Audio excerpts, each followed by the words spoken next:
Dando continuidade ao tema do servidor escolhido para esta semana, vou falar da graça, que é sinal de serviço.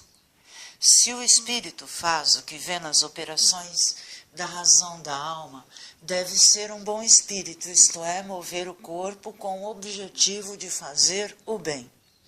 Ou então é um mercador de escravos e faz o mal. O demônio, que também é um espírito, que pode mover ou não uma alma, é conectado aos sentidos do corpo humano. É por esses sentidos, operados por uma razão baixa, que o demônio nos escraviza.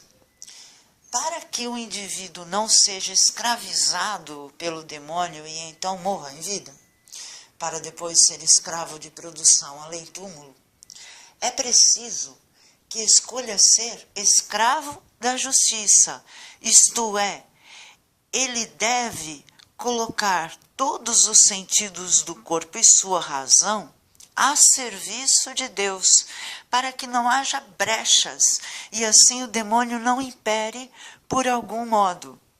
Eu chamo a atenção para o versículo 13 da primeira leitura de hoje. Não ofereçais mais vossos membros ao pecado como armas de iniquidade. Pelo contrário, oferecei-vos a Deus como pessoas vivas, isto é, como pessoas que passaram da morte à vida, e ponde vossos membros ao serviço de Deus como armas de justiça. A graça é o socorro consequente e gratuito que Deus nos oferece para que participemos da natureza divina e assim nos libertemos da escravidão do pecado. O pecado é uma falta contra a razão, a verdade, a consciência reta. É uma falta ao amor verdadeiro. A graça nos salva e nos santifica. Eu chamo a atenção para o Salmo de Resposta 1, 3, 7, 8. Se o Senhor não estivesse ao nosso lado, que o diga Israel neste momento, se o Senhor não estivesse ao nosso lado, quando os homens investiram contra nós, com certeza nos teriam devorado no furor de sua ira contra nós. Nossa alma, como um pássaro, escapou do laço que lhe armara o caçador. O laço arrebentou-se de repente e assim nós conseguimos libertar-nos. O nosso auxílio está no nome do Senhor que fez o céu e fez a terra. Então, saber da existência da graça é saber que Deus está presente, mas não podemos, sabendo da graça, pecar. Aqui na primeira leitura, versículo 16. Acaso não sabeis que, oferecendo-vos a alguém como escravos, sois realmente escravos daquele a quem obedeceis? Seja escravos do pecado para a morte, seja escravos da obediência para a justiça. Nossa razão deve ser constantemente alimentada para que nosso espírito não veja em nós oportunidade para escravizar-nos.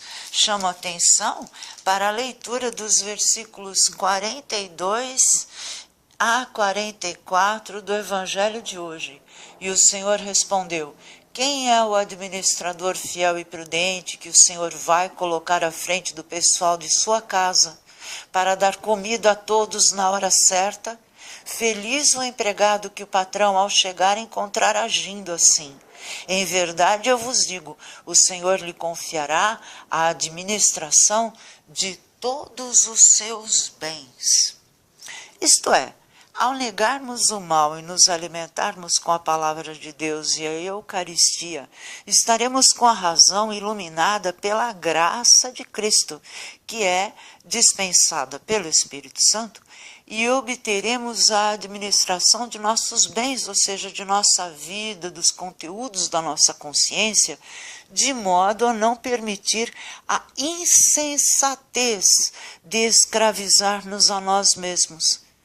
Um exemplo são os vícios. O vício é uma insensatez porque você escraviza a você mesmo. Eu tenho o vício do cigarro, mas de acordo com a alimentação da palavra e com o tempo de Deus, o Senhor vai me libertar pela graça.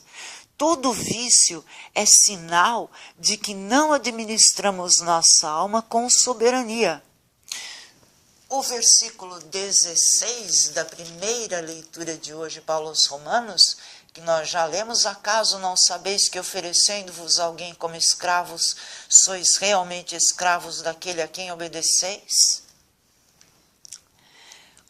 Quanto mais volume de conhecimento obtivermos, mais seremos cobrados em nossas ações no mundo, porque teremos plantado na alma muitas sementes de bem-aventurança. E o sinal de que estamos frutificando são as boas obras do corpo, realizadas pela razão. Eu chamo a atenção para o versículo 48 do Evangelho de hoje. A quem muito foi dado, muito será pedido. A quem muito foi confiado, muito mais será exigido. Evidentemente, se não formos escravos do demônio, seremos escravos da justiça, e nossas obras nos testificarão. Se tivermos muito conhecimento, mas pouca obra ou nenhuma, não estaremos senão acumulando sem partilhar conhecimento, e não haverá sinal da graça, pois seremos intelectuais soberbos ou acumuladores de riquezas. E isso é escravidão da ganância, que vem a ser mal.